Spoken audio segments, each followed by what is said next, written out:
Hello everyone, তো চলে এসেছি ওল্ড দীঘাতে। মোহনা থেকে ঘুরে এলাম। আমার মানে এই ঘোরার স্বপ্নগুলো আমার হাজব্যান্ড পূরণ করছে আমার।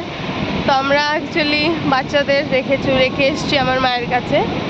আর সব সময় বাচ্চাদের নিয়ে মানে এত ঘোরাও সম্ভব হয় না, কারণ এত রোদ, এত গরম, ছোট বাচ্চা কীভাবে সামলাবো।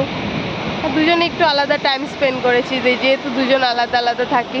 তো আমি চলে এসেছি কলকাতায়, আমার হাজব্যান্ড এসেছিল মুম্বাই থেকে কলকাতা। তারপর দুজনে ওখানে একসঙ্গে দেখা, তারপর দুজনে আমরা দীঘায় চলে এসেছি।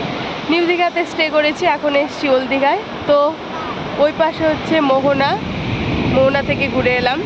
প্রসেনজিৎ, রচনা ব্যানার্জির ভিডিওতে দেখেছিলাম দীঘা, আর সেই দীঘাতে আজকে আমি মানে আমার ভাবতেই আমি পারছি না যে এখানে আমার হাজব্যান্ড নিয়ে এসছে আমাকে।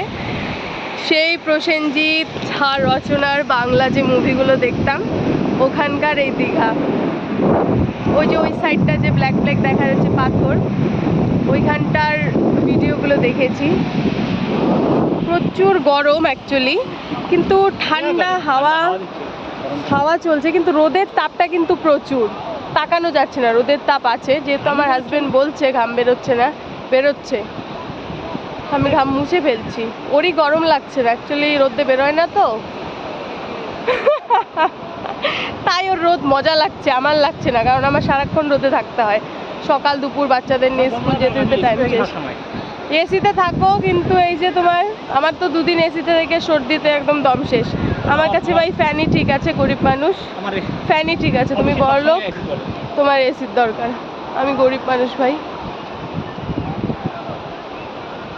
তো নতুন নতুন ভিডিও পাওয়ার জন্যে আমাকে সবাই একটু ফলো করে দাও, আমার চ্যানেলটাকে একটু সবাই লাইক কমেন্ট করে দিও, তাহলে আমি বুঝতে পারবো কে কে আমার ভিডিওটা দেখছে। তো এখানেই ভিডিওটা শেষ করছি, বাই। সবাই একটু ফলো করে দিও প্লিজ, একটু ফলো করে দিও সবাই আমাকে, বাই।